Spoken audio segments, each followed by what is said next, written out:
Hello guys, my name is Anna and I'm a Ukrainian, and I have decided I will vlog daily from my country Ukraine since the start of this awful war with Russia.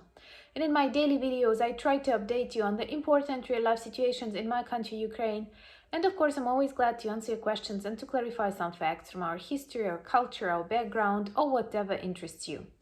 And today I have decided to make a brief update of the things going on in Ukraine and in Russia, taking into account the context of the Day of Independence of Ukraine and in general the upcoming autumn. Well, first of all, I want to thank Boris Johnson and people of Britain for their support. And yesterday, Boris Johnson visited Kyiv. Many people actually escaped cities, and even my small town, to some extent, Lutsk, that is not strategic from any military perspective, it was very, very empty. If I compare it to the previous years of celebration of the Day of Independence, traditionally we had lots of people, lots of events going on, and yesterday it was really empty because many people who had a free day left the city and were hiding or spending time in the sun elsewhere, but trying to avoid those locations that can be dangerous. And you know that in Ukraine actually any location can be dangerous.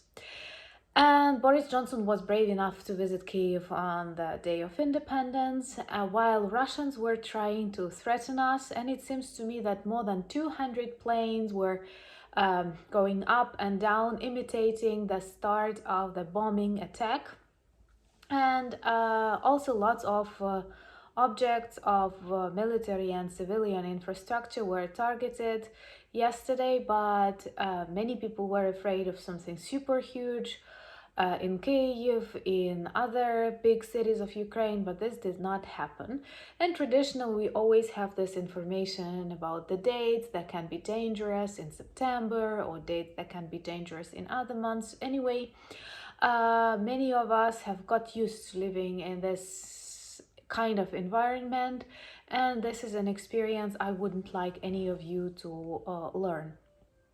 Also, we have read that Putin decided to make his army larger, close to 2 million people, so they have added up 100,000 or something of new soldiers, and this once again demonstrates the fact that he is preparing for a long-term war.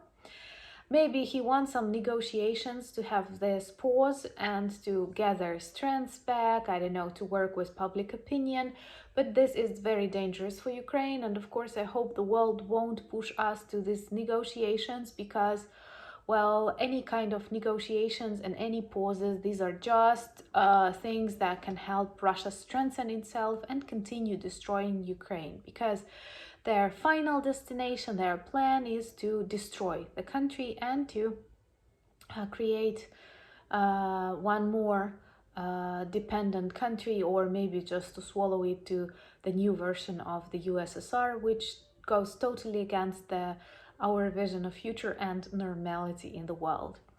So I do hope that public opinion in Russia will change, and I know that maybe less people support this war, but this percentage of people who understand how poisonous and dangerous Putin's regime is really, really low. And even if you send me links to some Russian vloggers who speak some hidden hints on the fact that they dislike what Putin does, of course, this does not demonstrate normality of their society, and honestly, I don't know how can we live with them. From time to time, I have to confess, I ask myself why on earth we have so many films about super intelligence agents who work for various world services, and they have missions, and on that missions they kill various bastards and save the planet. And I always have this question, why it is so easy in a book or in a film, and this does not happen to Putin in reality, because this would have saved millions, thousands of humans' life. And definitely this is a good thing. If you ask me, could I kill Putin? Yes. I could do the same to Hitler. I could do the same to Stalin. And I wonder if so many people, so many intelligence services, so many politicians knew that Putin is going to attack. Why didn't they kill him? Why didn't they stop him? I know that he is not the one responsible. Actually, I'm on a side of people who think that Russians are also responsible, despite the fact you tell me there are many good, but in general, this society gives birth to dictators like that every 50 years. So perhaps there is something wrong with Russian society and they did not work on their mistakes and their problems. So here we understand that the death of Putin would definitely be a blessing for the whole planet. And like many of us follow his medical records. Personally, I don't believe it.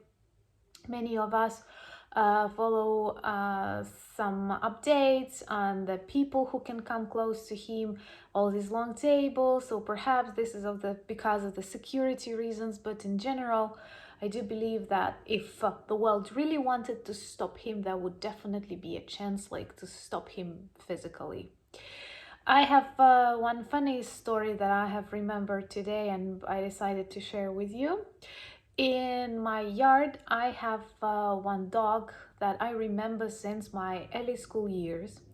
And I did not think about it that way, but that was a very barking, aggressive dog, small with this kind of nose. I don't remember.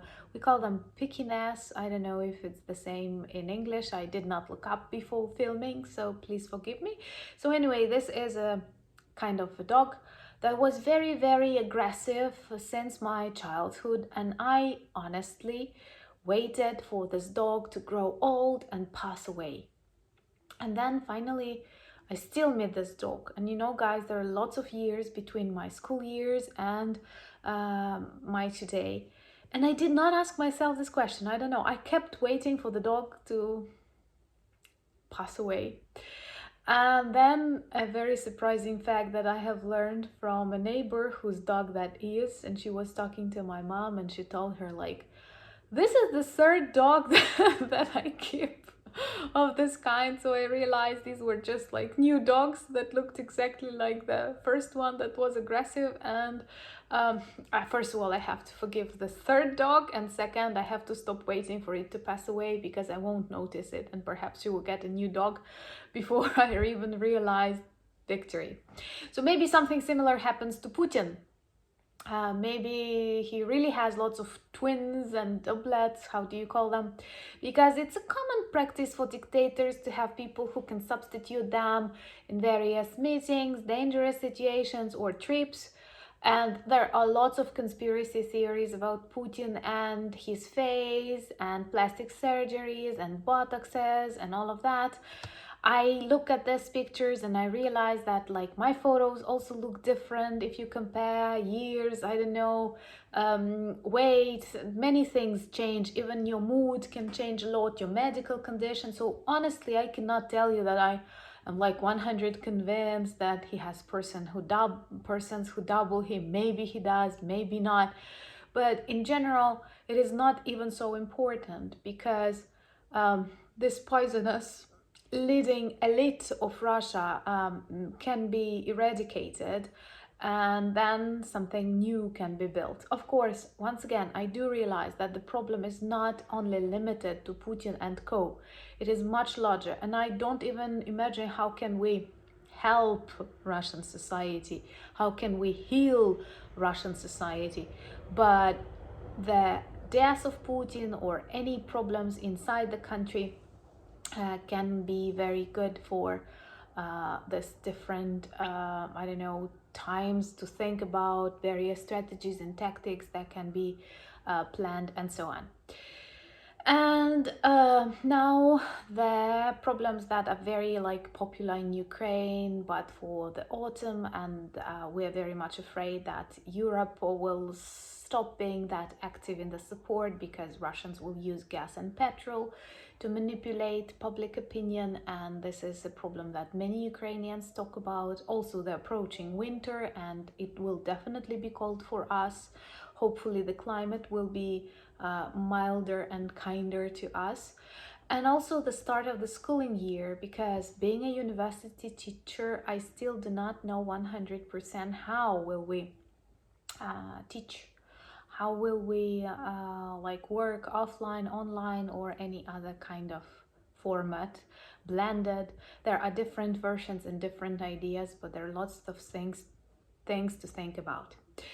Thank you once again for supporting my channel, and if you like my videos, do like them, share, and of course subscribe, because I believe the world needs to know more about Ukraine and there are not so many of us on YouTube. Also, I'm very grateful for your support and buying me coffee, becoming my patrons, and developing one more project, Soviet Myth Debunked. If you haven't watched it, go to my channel and open a Soviet Myth Debunked list. And once again, thank you for the support that you demonstrate to Ukraine. We must win this war and return back to normality. Slava Ukraini!